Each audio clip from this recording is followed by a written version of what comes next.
Financially stability অর্জন করার জন্য কিছু গুরুত্বপূর্ণ রুলস আসলে ফলো করা যেতে পারে, যেটা আমার কাছে মনে হয় মতো হলো খুব ড্রাস্টিক্যালি লাইফস্টাইল চেঞ্জ না করা।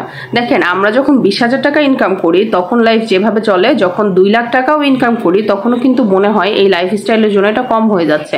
তার মানে আমরা খুব ড্রাস্টিক্যালি নিজের লাইফস্টাইলটা চেঞ্জ করে ফেলি, যেটা দরকার সেটাও ব্যবহার করি, যেটা দরকার না সেটাও ব্যবহার করি।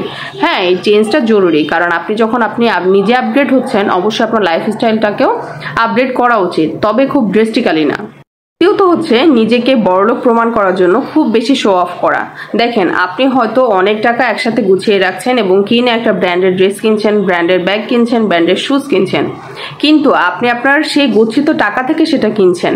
এটা আসলে করা একদমই উচিত না, কারণ আরেকজনের কাছে নিজেকে বড়লোক প্রমাণ করার জন্য বা নিজেকে শো অফ করার জন্য দামি দামি ব্র্যান্ডের ঘড়ি, লিপস্টিক, ব্যাগ, শুজ এগুলো ব্যবহার করা একদমই ঠিক না।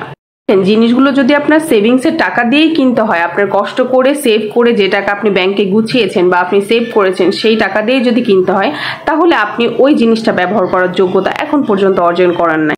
Only to look rich, broke হয়ে যাওয়ার কোনো প্রয়োজন নাই। তো হচ্ছে আয় বুঝে ব্যয় করা।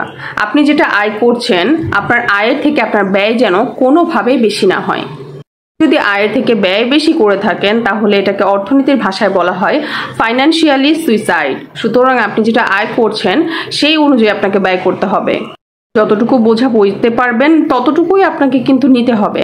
আমরা অনেকে লোনের বোঝা নিয়ে ফেলি, ক্রেডিট কার্ডের বোঝা নিয়ে ফেলি, অতিরিক্ত খরচ করা, অতিরিক্ত বাইরে ঘোরাফেরা, খাওয়া দাওয়া, বিদেশ ট্যুর, মানে ব্র্যান্ডের জিনিসপত্র ব্যবহার করা, এগুলো আলটিমেটলি কিন্তু আপনাকে আপনার লস ছাড়া লাভের কিছু হবে। এই ডিজিটাল যুগে এসে ইনকাম করা যতটা না সহজ, সেই টাকাটা ধরে রাখা তার থেকে বেশি কঠিন।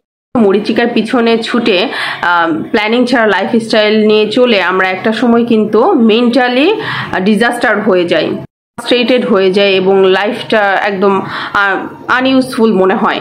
আসলে কি জানেন, আমাদের সবার মধ্যে ফাইন্যান্সিয়াল নলেজ থাকাটা অনেক জরুরি। আমরা যেটা ইনকাম করছি সেটা কোথায় খরচ করছি, কিভাবে খরচ করছি, কেন খরচ করছি, এই জিনিসটা কিন্তু আমাদের ভেতরে থাকাটা অনেক জরুরি। ইনকাম এবং খরচের বাজেটটা সবার ভেতরে, মানে এই প্ল্যানিংটা থাকা উচিত এবং বাস্তব জীবনে এটার প্রয়োগও থাকা উচিত।